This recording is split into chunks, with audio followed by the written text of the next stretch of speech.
This is a presentation showing what I learned about homelessness. First, I will be introducing to you an activity that I created. To play the game, you will need cards or something that can represent money. You will also need at least 8 people to play. And the objective is to be the first person to reach 5 cards.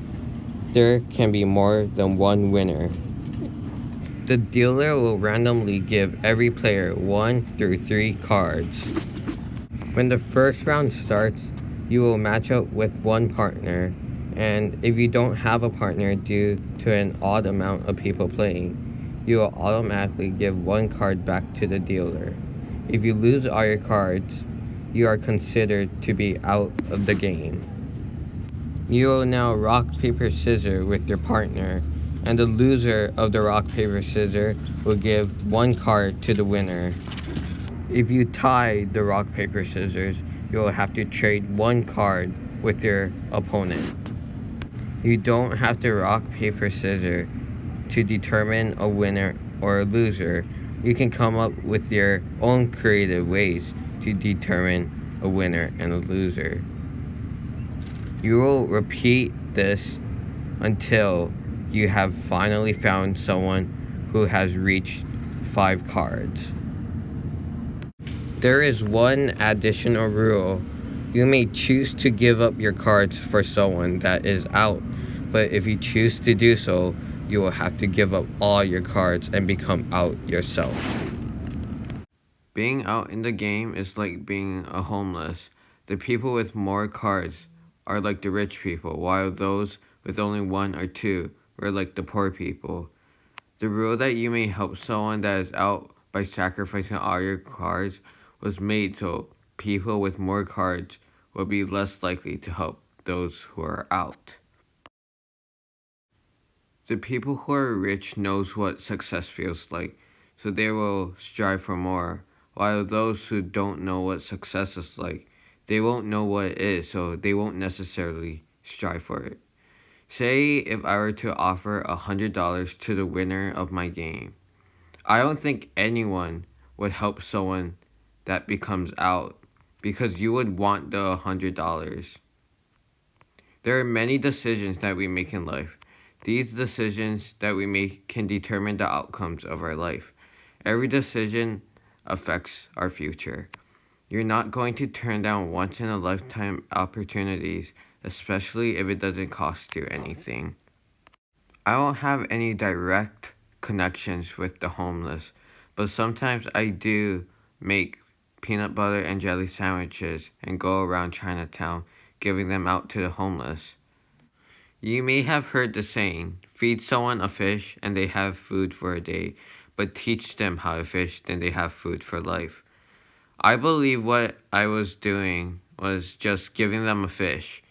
So, how do I teach them how to fish? Doesn't mean getting them a job, into permanent housing, or into shelters. I will be honest, and I do not know how I can help them. The reason I can even give fish or money away is because I have parents that provide for me.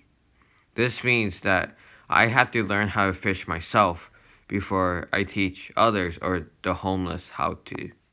I believe in this analogy, learning how to fish would refer to being able to make money and raise a family.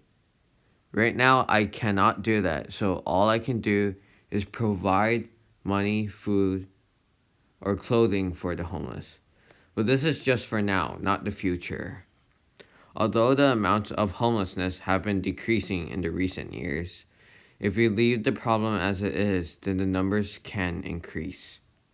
Hawaii is one of the states with the most homeless population, so it is necessary to help the homeless get into permanent housing rather than to just get rid of them.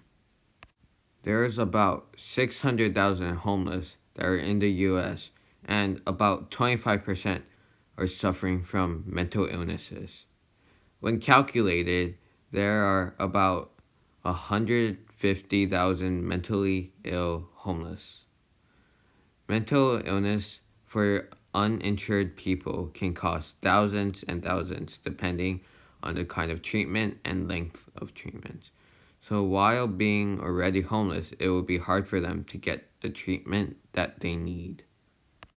Knowing that many of the homeless are mentally ill, I believe that helping this specific group can greatly decrease the homeless population.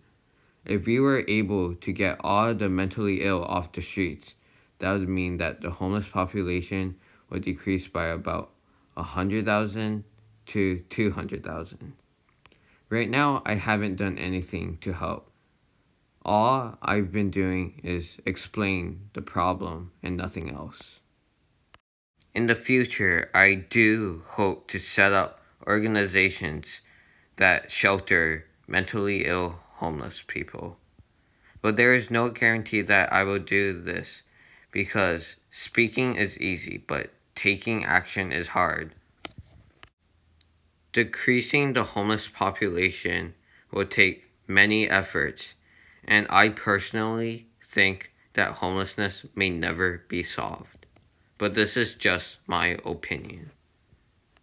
In the Bible, book of Isaiah, chapter 58 and verse 7, it says, "It is not to share your bread with the hungry and bring the homeless poor into your house."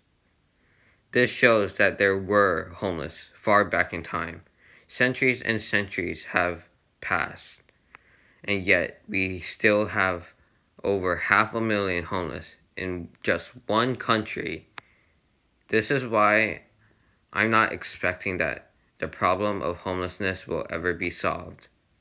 Well, not through the time of one person's lifetime at least. But let's say there is no homelessness in the world. What happens after that? Would it be impossible for someone to be homeless?